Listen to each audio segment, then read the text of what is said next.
In previous session, you studied some of the terms used in thermodynamics. In that, system, surrounding, types of system, open system, closed system and isolated system.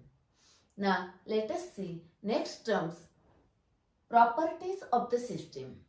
Okay, that you know the system. Yes, this is the system. Now, it has different properties like pressure, temperature, volume, mass, etc.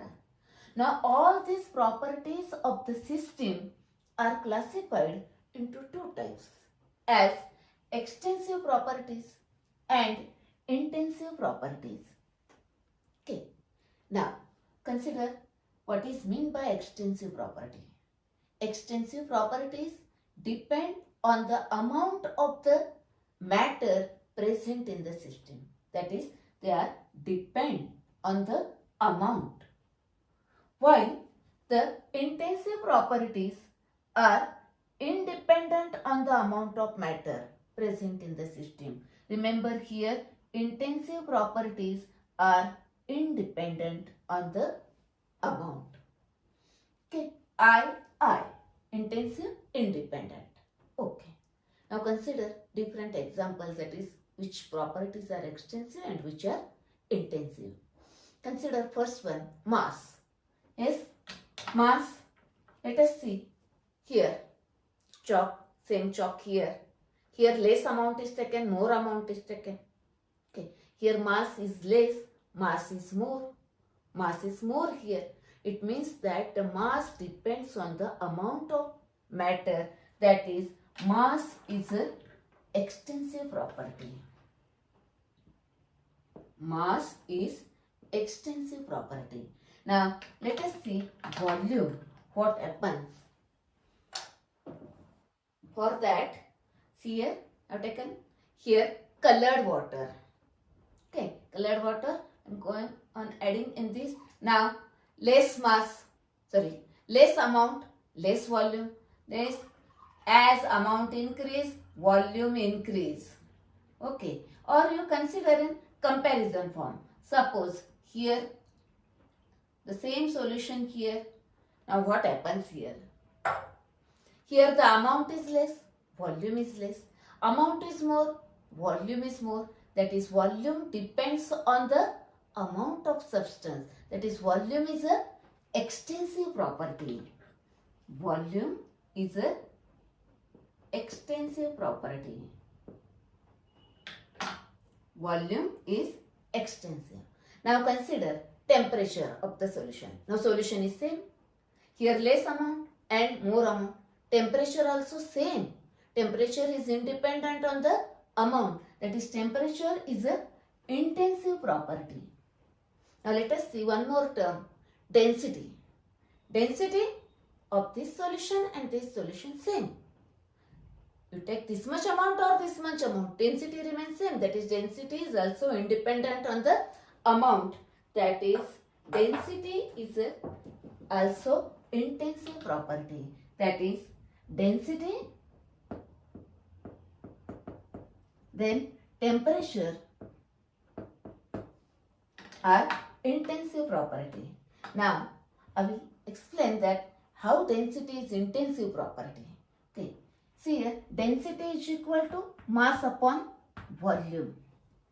Mass is extensive, volume is also extensive. That is, mass and volume both are extensive properties. Always remember, the ratio of two extensive property is always intensive property. Therefore, density is an intensive property. Suppose, take 1 gram water. Volume is 1 ml. Okay. And now density is equal to 1.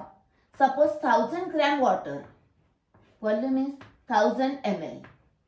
Okay. Therefore, density is 1. That is, take 1 gram. That is less amount. Density is 1. More amount. Density is 1. That is, density is independent on the amount of substance. Okay. Now consider one more property here, the number of moles. Number of moles you know that number of moles is equal to W upon M. Now, consider nitrogen gas. Nitrogen gas, N2 gas, its molar mass is 28. Okay, take 28 gram of nitrogen. That is W 28 gram. What will be the N? Is the number of mole 1. Suppose now if I take the 14 gram of nitrogen, then what are number of moles are? 0.5. Okay, how? See here, if here 28 gram, that is amount is more, the number of mole more. Here amount less, number of moles less, that is number of moles depends on the amount of substance, therefore number of moles are extensive property. Number of moles. Yes? Understand? Now, do not mug up these properties are extensive, these are intensive like this. Just find out. Take in small amount, more amount. If it depends, extensive. If it is independent, intensive. Okay, next consider now different concentration terms, molarity, normality, etc. All of you know the formulas of that concentration terms you studied in 11th standard. All are ratios of extensive property. Mole fraction, normality, all are ratios of extensive property, therefore all are intensive properties. That is concentration term, here the molarity, normality is mole fraction, then molality. If you consider their formulas, in that formula, their ratio of two extensive properties are there. Okay, therefore all these are intensive properties. Ratio of two extensive properties always intensive one. Next, consider heat capacity. Heat capacity, what is meant by heat capacity? Heat capacity means suppose this much substance is taken, matter is taken. Now the amount of heat required to raise the temperature through 1 degree Celsius, suppose 25 to 26. I want to increase the temperature through 1 degree Celsius. Then how much amount of heat is required? That heat is called as heat capacity. Now if you take this much substance, then less heat is required. If you take this much, more heat is required. That is heat capacity depends on amount. Therefore heat capacity is a extensive property.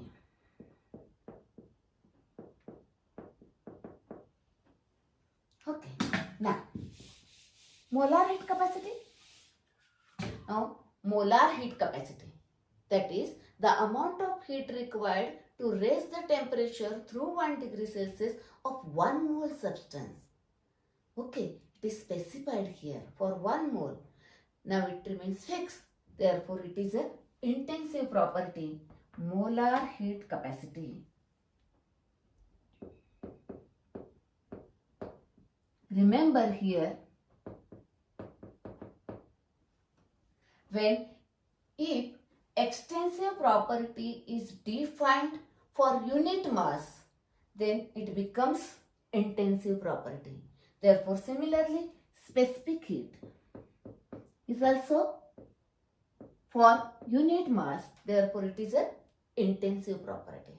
Pressure, it is a force per unit area. Again, per unit. Therefore, pressure is also intensive property.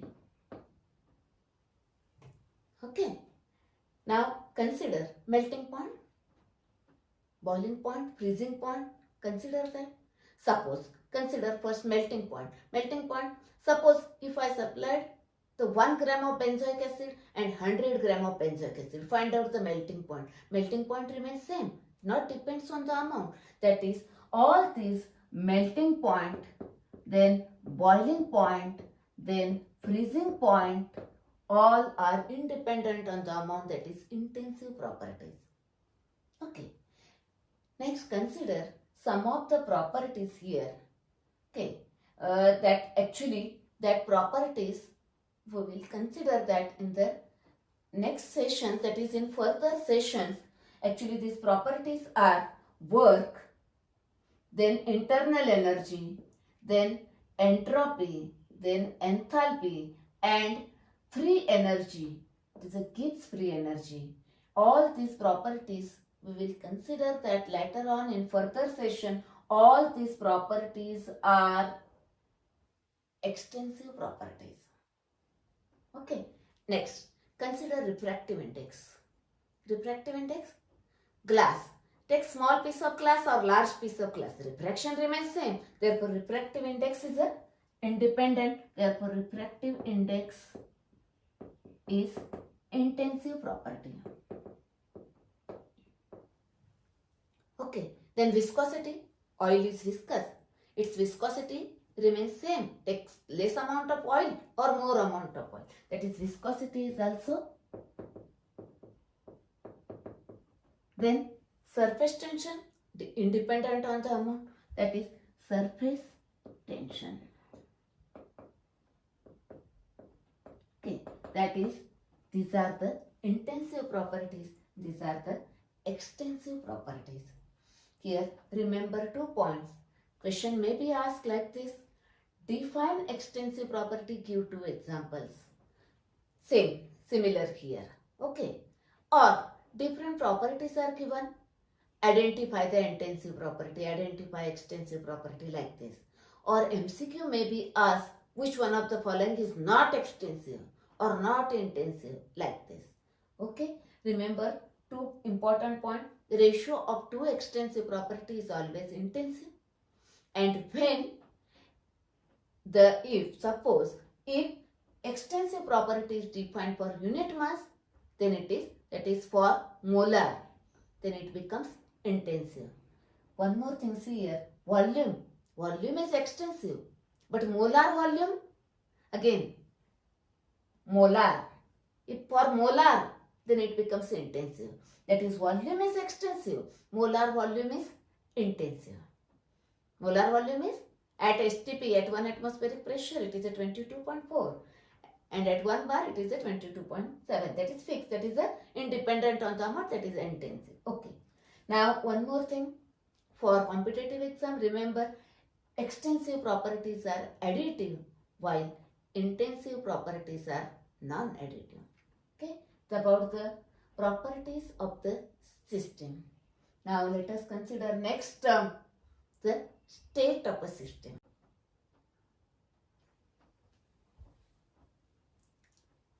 Next term is state of a system. You know system. Now, suppose this is a system. Okay. It has a properties. Suppose the pressure of this system is P1, then volume is V1, temperature is T1, number of moles suppose L. That is, these properties describes the state of this system. That is, these properties explains the condition of the system. Okay, are called as state functions. Okay, that is, now this system is in a one state labeled as A. Suppose one or more than one properties of the system is changed, the state of the system is changed. Suppose now the properties of the system change to pressure P2, volume V2, temperature T2 and number of moles suppose N. That is, state is changed. Now it is suppose labeled as a B. Is a starting stage.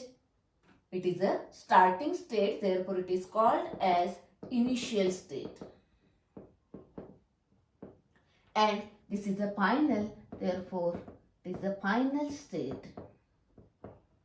Here, when one state of the system is changed to another state, then that is called as process. Called as process. It is same or similar to that of chemical reaction. There, reactants are converted into products. Same here, one state is converted into another state. Here it is called as a process. Okay. Now, these are the state functions which defines that these properties which defines the state of the system are called as a state functions. Okay. Now, actually, the properties of all the properties of the systems are of two types. As here, these properties may be path function.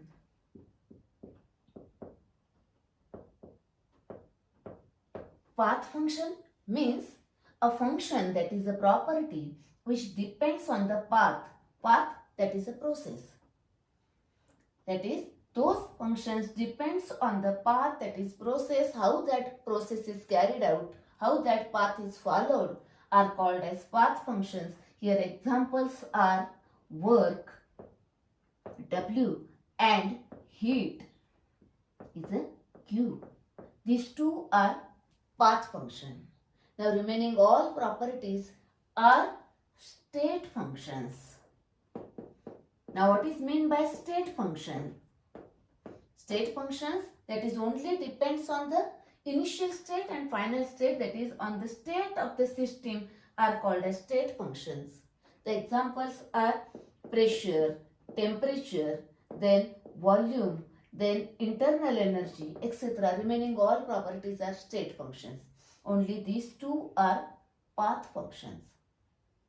Path function depends on path and state function depends on the state. Here, this process, that is path, may be carried out in a different ways. That is like this, another way, another path, this path may be carried out in a different ways are there. Okay. See here, question may be asked like this: what is state function? Give two examples. Or what are path functions? MCQ may be asked. Identify path function, etc.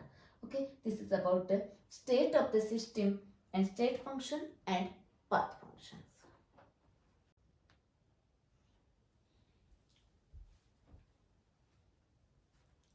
Let us see next term, thermodynamic equilibrium. Okay. Suppose here gas is enclosed in this cylinder with this movable piston. Okay. That is, this is one of the system. It has the properties. These are the state functions or the properties of this system. Now these properties are remain constant with time. That is, do not change with time as long as this piston is in a motionless.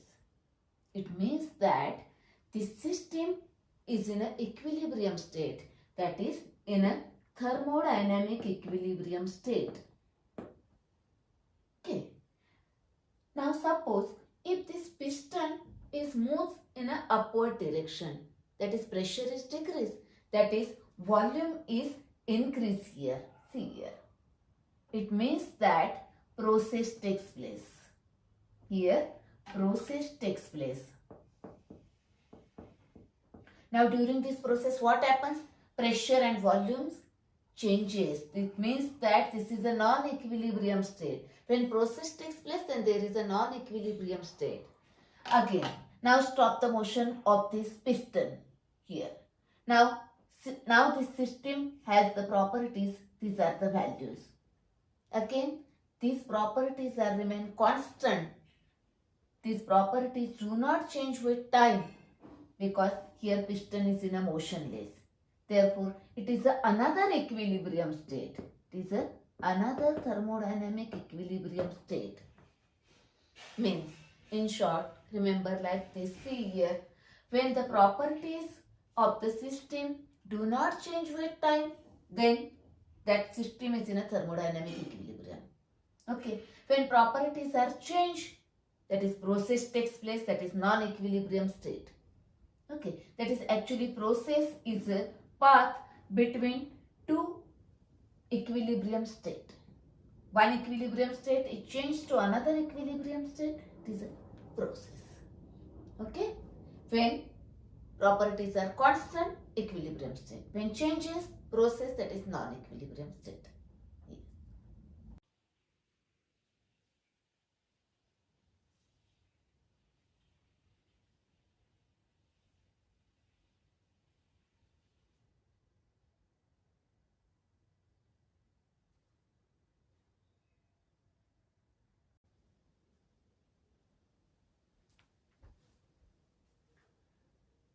I have given 6 questions in the homework 1 to 6. First you have to solve that questions and then start to observe this part. Okay. Now question number 7. Here identify the odd man out. Okay. Observe work, volume, pressure and temperature. Now apply the extensive and intensive. Yes, work and volume, these are extensive. Pressure, temperature are intensive property. No, this is not applicable. Now apply the another criteria. State function and path function. Yes, see here. Yes, work is a path function and remaining all volume, pressure and temperature are state functions. Okay, that is the answer is this one. Remember only work and heat are path functions. How these are path function I will explain in the next section. Okay, that is the answer is work. Next question, explain why density is intensive property. In that you have to mention these 4 points here. First one, definition of intensive property. Then density is independent on the, according to that definition, density is independent on the amount, therefore it is intensive. Okay. Next, one more thing, ratio of two extensive property is intensive. Always it is an intensive property. Okay. Therefore, now see here density is equal to mass upon volume. Both are extensive. Therefore, it is a intensive. It is a ratio of mass upon volume. Okay. These are the points. And depending on, actually, if suppose 2 mark question, then you have to mention these 4 points. Each point carry half mark. Okay. That is, your answer must be, depends on the marks. Next, now answers of the questions given in the homework. Question number 4, 5 and 6. MCQs are there. Their answers here. Now check your answers.